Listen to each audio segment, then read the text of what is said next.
সিলেটের বন্যা পরিস্থিতির সবশেষ খবর জানাতে যুক্ত হচ্ছেন সহকর্মী আমিনুল ইসলাম। আমিনুল, সিলেটে কোথায় কোথায় বন্যা পরিস্থিতির অবনতি হয়েছে আর দুর্গতদের জন্য কি ব্যবস্থা নেওয়া হয়েছে, বিস্তারিত জানাবেন।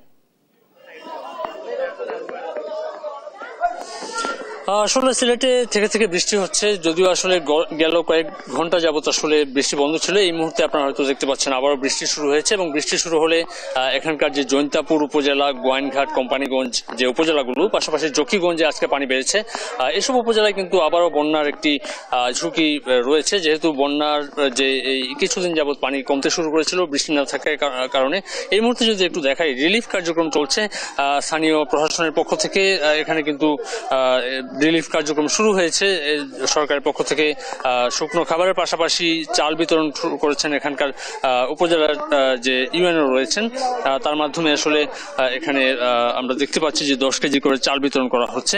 এবং এখানকার যেসব জায়গাতে এখনো পানি রয়েছে সেসব জায়গাতে যারা বসবাসকারী যারা রয়েছেন তাদেরকে সরিয়ে আনার জন্য আশ্রয়কেন্দ্র প্রস্তুত করার পাশাপাশি আশ্রয়কেন্দ্রে তারা নিয়ে যাচ্ছেন। এবং আশ্রয়কেন্দ্রে আমরা গতকালও দেখেছি জেলা প্রশাসক শেখ রাসেল হাসান এখানে পরিদর্শন করেছেন এবং যারা এখানে রয়েছেন তারা খাবার স্যালাইনের পাশাপাশি শুকনো খাবার তারা বিতরণ করেছেন। তো এখনো পর্যন্ত আসলে সিলেটের যেসব উপজেলা এখনো বন্যা কবলিত রয়েছে সে এলাকাগুলোতে প্রশাসনের যে তৎপরতা সেটি চলছে। পাশাপাশি এই এলাকায় আপনারা জানেন যে কোনো এলাকায় বন্যা হলে সেখানে নানা ধরনের সংক্রমণ ছড়িয়ে পড়ে। মেডিকেল টিম প্রস্তুত করা হয়েছে এবং মেডিকেল টিম তাদের কার্যক্রম কিন্তু তারা চালাচ্ছে।